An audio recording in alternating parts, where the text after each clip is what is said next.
প্রস্তুত গৌরবের জাতীয় স্মৃতিসৌধ। শুক্রবার দেশের বীর সন্তানদের শ্রদ্ধা জানাতে সেখানে যাবেন বিএনপির ভারপ্রাপ্ত চেয়ারম্যান তারেক রহমান। এই কর্মসূচি ঘিরে বিএনপির স্থানীয় নেতাকর্মীদের মাঝে বিরাজ করছে আনন্দ ও উচ্ছ্বাস। দেশনায়ক তারেক রহমান সাভারে জাতীয় স্মৃতিসৌধে আসবেন। সাভারের আমাদের বিএনপির ধানের শেষ নমিনি ডক্টর মোহাম্মদ সালাউদ্দিন বাবুর নেতৃত্বে আমরা 50,000-এর মতো লোকজন সাভারে জাতীয় স্মৃতিসৌধে থাকার জন্য আমরা চিন্তা ভাবনা করতেছি। আর বিএনপির প্রত্যেকটা কর্মীতে একজন করে তারেক রহমান।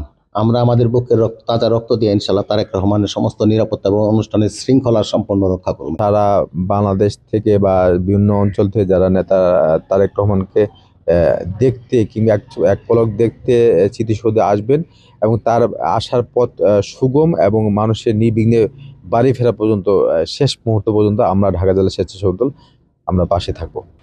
এরই মধ্যে সব ধরনের প্রস্তুতি সম্পন্ন করেছে গণপূর্ত বিভাগ। স্মৃতিসৌধ এলাকা ও আশপাশ ঢেকে ফেলা হয়েছে নিরাপত্তার চাদরে। শুক্রবার জুমার নামাজের পরে বিএনপির ভারপ্রাপ্ত চেয়ারম্যান জনাব তারেক রহমান জাতীয় স্মৃতিসৌধে বীর শহীদদের প্রতি সম্মান প্রদর্শন করবেন।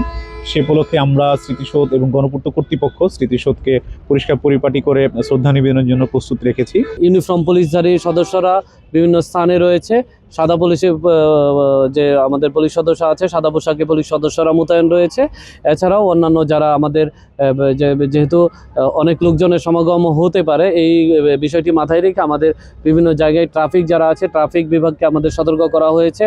স্মৃতিসৌধে শ্রদ্ধা নিবেদনের পর শনিবার নানা কর্মসূচিতে অংশ নেবেন Tarique Rahman. Desk report, star news.